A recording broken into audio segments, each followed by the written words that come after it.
जय हिंद एवरीवन। जितने लोग भारतीय सैनिक बनने का तैयारी कर रहे हैं, फौज के साथ रहकर काम करना चाहते हैं, उन लोगों के लिए एक बैड न्यूज़ निकल कर आ रहा है यार। हर सिर्फ एक ही बैड न्यूज़ निकल कर नहीं आ रहा है।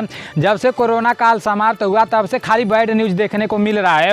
वैसे आज भी मतलब रक्षा मंत्रालय की तरफ से न्यूज़ देखने को मिल रहा है, तो मैं आप लोगों को पूरा का पूरा बात बता रहा हूँ। बहुत सारे लोगों को सैन्य छावनी की जो भर्ती कराई जाती है उसके बारे में पता होगा, लेकिन बहुत सारे लोगों को इसके बारे में नहीं पता होगा। देखो, रक्षा मंत्रालय के अंदर मतलब बहुत सारी भर्तियां निकाली जाती है। इंडियन आर्मी की भर्ती निकाली जाती है, इंडियन एयरफोर्स की भर्ती निकाली जाती है और इंडियन नेवी की भर्ती निकाली जाती है। और जैसे बहुत सारा आर्मी का सेंटर है, मतलब आर्मी के सेंटर से जैसे ग्रुप सी की ऑफलाइन भर्ती निकाली जाती है।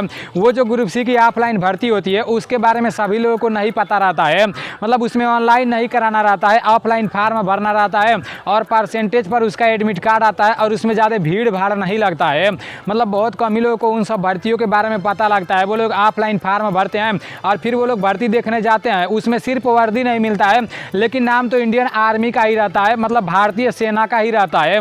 तो मिला जुलाकर मतलब अलग अलग तरीके से भारतीय सेना की तरफ से भर्ती निकाली जाती है और अलग अलग तरह से मतलब लड़के लोग भारतीय सेना के अंदर काम करते हैं। लेकिन प्रेजेंट टाइम में ऐसा सुनने को मिल रहा है, एक सैन्य छावनी की जो भर्ती निकाली जाती है, हमेशा निकाली जाती है, उसका भी बहुत सारा सेंटर है, उसके अंदर भी मतलब काम करना रहता है। तो वो भी मतलब फौज से रिलेटेड ही भर्ती कराई जाती थी और हमेशा ऑफलाइन भर्ती निकाली जाती थी। मैं आप लोग को बताता भी था। अभी प्रेजेंट टाइम में सुनने को मिल रहा है कि रक्षा मंत्रालय का बड़ा फैसला, ये भर्तियां बंद होने वाली है। तो भाई ये मतलब थोड़ा बुरा लग रहा है यार। आप लोग पहले पूरा का पूरा न्यूज़ देखो, उसके बाद से मैं आप लोग को इसके बारे में बता रहा हूँ। देखो, भारतीय सेना के अंदर जो भी बदलाव किया जा रहा है ना, ये बात आप लोगों को पता होना चाहिए, क्योंकि जब से कोरोना काल समाप्त हुआ अपने देश में बहुत सारी भर्तियाँ निकाली गई। मतलब वो भर्तियाँ पहले जिस तरह से कराई जाती थी अभी भी उसी तरह से कराई जा रही है, उसमें कोई भी बदलाव नहीं किया जा रहा है। और ये जो भारतीय सैनिक है इसमें इतना ज़्यादा बदलाव किया जा रहा है, मतलब कोई भी बदलाव देखने को मिल रहा है तो सिर्फ इसी में बदलाव देखने को मिल रहा है कि भाई इंडियन आर्मी के अंदर टीओडी लागू हो गया, इंडियन आर्मी की भर्ती 4 साल की करा दी गई और भी बहुत सारी बदलाव हुई है। तो उसके बारे में तो मैं आप लोगों को बता ही दिया हूँ। अभी चलते हैं, ये बदलाव भी जो बताया जा रहा है इसके बारे में भी देख लेते हैं कि रक्षा मंत्रालय का बड़ा फैसला, मध्य प्रदेश की 5 सैन्य छावनी परिषद होंगी बंद। और नीचे लिखा गया है कि भोपाल मध्य प्रदेश, आज रक्षा मंत्री ने बड़ा फैसला किया है। खबर है कि मध्य प्रदेश में महू समेत 5 सैन्य छावनी परिषद खत्म होंगी। उसके स्थान पर सिविल एरिया के लिए पालिका का गठन होगा। इस फैसले से जबलपुर, मुरार, ग्वालियर, महू, पंचमढ़ी, सागर के सैन्य छावनी खत्म होंगी। मंत्रालय का तर्क है रक्षा बजट का बड़ा हिस्सा छावनियों के क्षेत्रों के विकास पर खर्च हो रहा है। और नीचे यहाँ पर लिखा गया है कि बता दें कि रक्षा मंत्रालय के इस फैसले के बाद छावनी परिषद सैन्य क्षेत्र मिलिट्री स्टेशन में तब्दील हो जाएगी। सिविल एरिया के लिए पालिका का गठन होगा।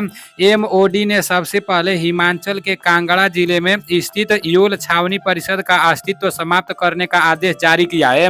जैसे सबसे पहले ना यहाँ पर जिस जगह का नाम दिया है हिमाचल के कांगड़ा जिले में स्थित योल छावनी परिषद का अस्तित्व समाप्त करने का आदेश दिया है। तो सबसे पहले ये वाला छावनी समाप्त होगा।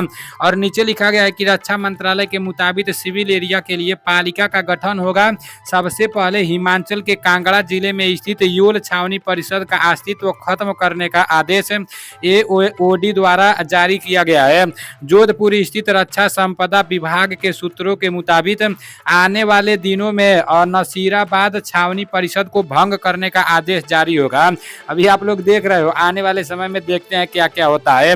यहाँ पर लिखा गया है कि सिविल एरिया, सैन्य एरिया, आबादी वार्ड सहित समस्त महत्वपूर्ण जानकारियां एओएमडी को भेज दी गई हैं। और यहाँ पर लिखा गया है कि जानकारी के अनुसार रक्षा मंत्रालय ने देश भर में 62 सैन्य छावनी परिषदों को समाप्त करना शुरू कर दिया है। आप लोग देखो, यहाँ पर साफ साफ लिखा गया है कि जानकारी के अनुसार रक्षा मंत्रालय ने आदेश में 62 सैन्य छावनी परिषदों को समाप्त करना शुरू कर दिया है। मंत्रालय का तर्क है रक्षा बजट का बड़ा हिस्सा छावनियों के क्षेत्रों में विकास पर खर्च हो रहा है।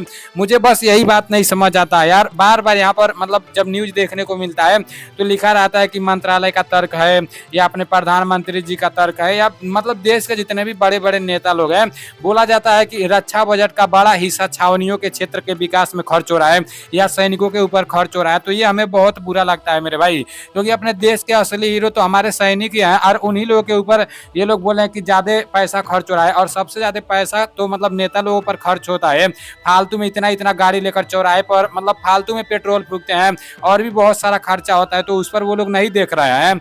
यहाँ पर लिखा गया है कि छावनियों के नागरिक क्षेत्रों के विस्तार के लिए सेना की जमीनों की जरूरत पड़ती है।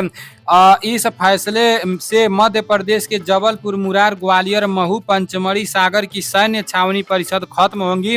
महू छावनी परिषद की स्थापना 1818 में महू, यह मध्य प्रदेश की आर्थिक राजधानी इंदौर से 23 किलोमीटर दूर मुंबई आगरा रोड पर है। यहाँ की छावनी परिषद करीब 4000 एकड़ में है। आप लोगों ने पूरा का पूरा न्यूज देख लिया। पहले भी यही बात बताया जा रहा था और अभी यही बात बताया जा रहा है। पहले भी बोला गया था कि भारतीय सेना के अंदर बहुत ज़्यादा पैसा खर्च हो रहा है, इसीलिए भर्ती 4 साल की कराई जा रही है।